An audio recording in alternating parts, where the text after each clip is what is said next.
So this is chapter 6, which are the 4 keys for change. Now, Jon Kabat-Zinn of mindfulness describes life as full catastrophe living. Pema Chodron talks about things falling apart and how to be with this.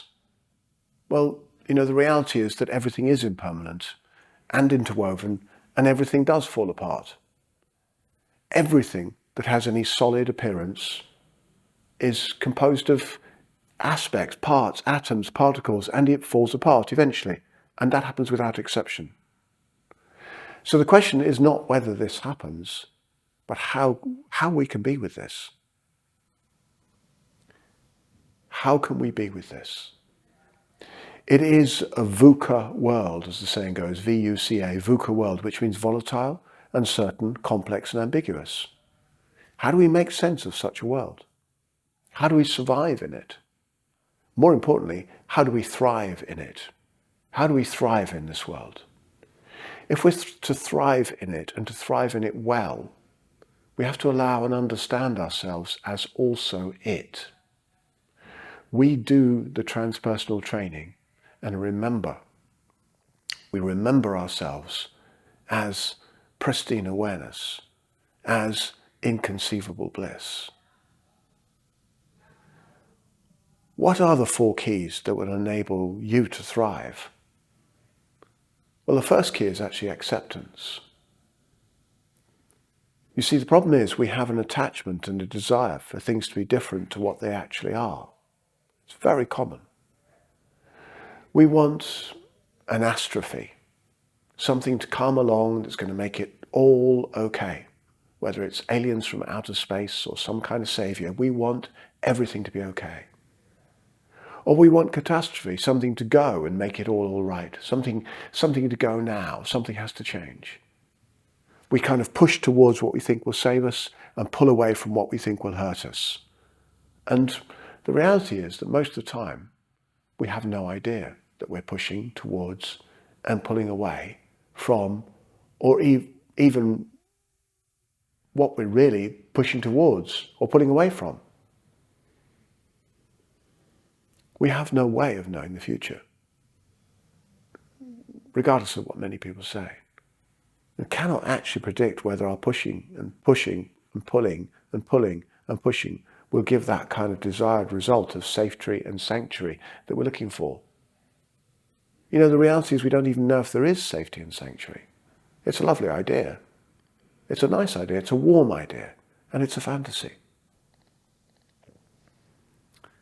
When we train our minds and bodies and relax these desires, work for a much greater, clearer motivation, such as the greater overall good of humanity and life on Earth, and actually accept the VUCA world and ourselves as part of this, we accept impermanence. We accept that things fall apart, eventually, in all the domains of life, whilst we can still work for greater well-being. Then we can be at peace with how things are. We can really be at peace with how things actually are. So acceptance is the first key, and it makes life workable. We can be with things. Otherwise, we're constantly firefighting. We're constantly firefighting life, pushing and pulling. Now, awareness of breathing is the practice that gives this key a practical base of application. It gives us a way of deeply understanding this at a body-based level. The second key is perceptual shift. And we've talked about this. We've talked about that stress is largely created in the perception of how we see arising phenomena. How else could we see things? How else can we see things? Can we shift anxiety to excitement? Same neurochemicals but different vision. Where's the opportunity here? What is possible? Where's the leverage point for this change? So the second key is a shift in perspective.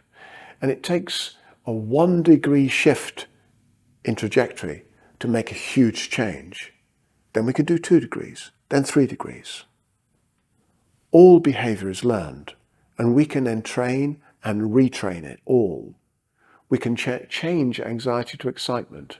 We can do this. We see stresses as threats. With practice and time and training, we begin to see them as opportunities. They're opportunities for growth. They're opportunities for creativity, opportunities for play. What's the learning curve here? How can we stay in the learning frame? We're changing the way we see ourselves and the world. Perceptual shift is the beginning of freedom. The third key is understanding the seamless web. We've talked about this, our visceral and neural experience of separation, the idea that we're separate and solid and defined and real. The biological algorithms and cultural conditions that determine and define our edges as solid, our personal and collective borders.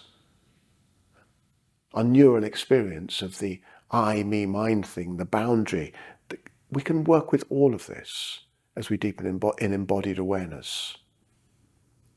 We can work with understanding ourselves as the continuum, the seamless web, oxygen coming in, carbon dioxide going out, water moving, and we can feel this at such a visceral level that the very idea of independence becomes a comedy.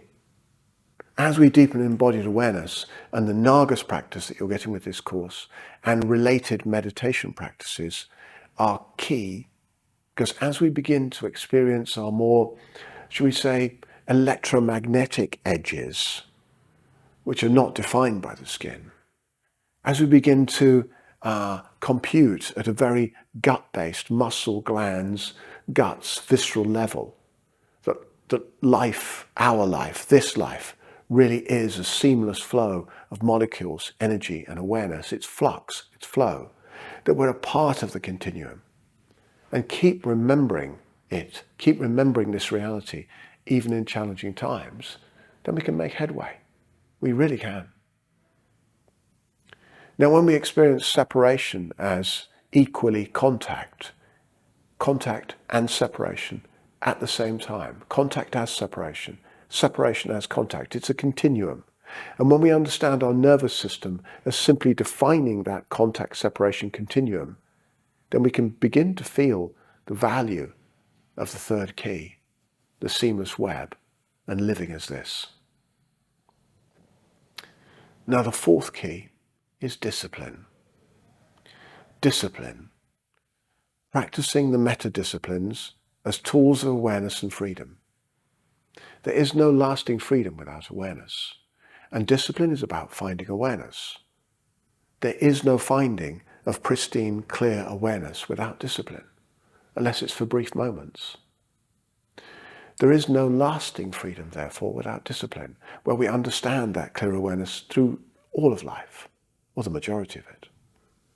The meta-disciplines are tools to train your brain, your body-mind, in systemic recognition, seamlessness, the seamless web, shifting from perception of threat and stress, and the whole body sport of creating patterns of psychomuscular, glandular tension into relaxation, into space-time, into the seamless web as what is, while still keeping full agency and full choice as much as you can. And this is a potent mix. We're learning to see as the intimacy of connection and continuity, permanently, continuously, connected. Now, the meta-disciplines are tools to self-soothe as needed. We can learn to relax as deeply as we can. We can train ourselves in that.